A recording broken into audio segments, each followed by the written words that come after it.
Welcome back. It's 5:39. We're on the final furlong now. A treat is in store now for nature lovers because baby beavers have been born in urban London for the first time in 400 years. Now, this comes after a family of Eurasian beavers were introduced to a nature reserve in West London last October as part of a biodiversity project. It's a story that's going to make your cockles be warmed.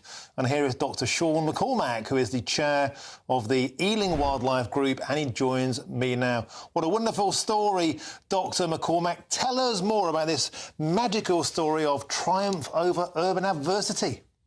Yeah, thanks, Martin. Thanks for having me on. It's been a busy couple of days announcing this development to the project. So basically, we went to Ealing Council and Natural England and said that beavers are back in Britain and there will come a time when beavers are kind of colonising towns and cities, and we want to learn how to live alongside beavers in the urban environment, in the urban context. And the place we produce or put them into is called Paradise Fields. It's an area that suffers a lot downstream from urban flooding. So we said to the council, instead of spending hundreds of thousands, possibly millions of pounds on expensive engineering works, beavers could provide this ecosystem service and flood mitigation for us. So let's trial something different and new and exciting, not only for kind of flood alleviation, but also for biodiversity improvements and for engaging urban communities with nature. So we put them in last October. They've done really well. And we were absolutely thrilled this month to see 2 tiny baby beaver kits emerge from the lodge.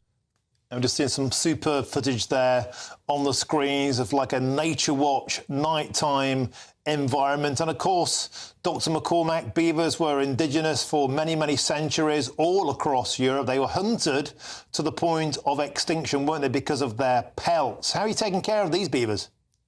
That's right. Yeah, they were a very valuable animal and we hunted them to extinction in this country 400 years ago. They were down to about 1,200 beavers across the whole of Europe. So we really nearly wiped them out because they were quite valuable to us. But we realized they were actually more valuable to us alive than dead. They provide a whole range of ecosystem services. Their wetlands are extremely complex and capture carbon. They clean the air. They provide flood alleviation in the wintertime with high rainfall. And they provide drought mitigation in summer by holding more water on the land. So there's been many, many efforts across Europe to reintroduce them. And we're kind of lagging behind here in Britain with reintroducing them. They've been back for about 25 years or so, and it's thought that there's about 2,000 to 3,000 living wild free lives, but ours are in an enclosure trial. We're taking very good care of them. We got 5 beavers, mum, dad, adolescent daughter, and 2 kits from last year, and now we've had 2 new additions, so we're up to at least 7. We've only seen 2 kits together so far, but there may be more, we don't know. But yeah, we're looking after them with a team, an army of volunteers. It's a community-led project, and everyone is totally enamored with them. And even more so now that these tiny little beavers in miniature have appeared. And Sean, obviously we're pre-watershed without going into details. How difficult is it to get these beavers to breed?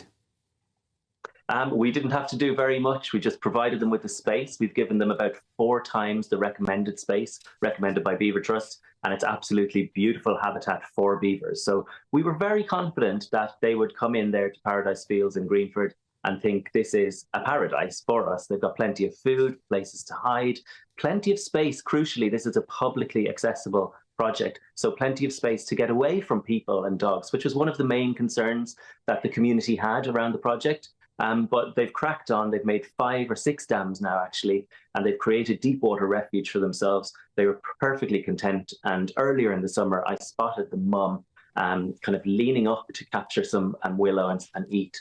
And she had quite prominent teeth. So I knew there was babies in the lodge, but we had all our fingers crossed that they would emerge and be healthy and happy and survive, and they have. So yeah, there's a real team and there's a real feel-good factor in the whole of Ealing now that our beavers have had babies, and they're the first ones in urban London. Not the first ones in London. Enfield were about a year ahead of us on that front, but they're in quite a rural location on the outskirts of London. This is in the heart of an urban area, urban community. So it's really different and unique, and it's fully publicly accessible so people can come in and see what beavers can do. Great, so a real feel-good story, and heaven knows we need that at the moment. Dr. Sean McCormack, the chair of the Ealing Wildlife Group, thank you very much for sharing your beautiful beavers with us. Now, from cute, furry animals to pesky birds, we're crossing over to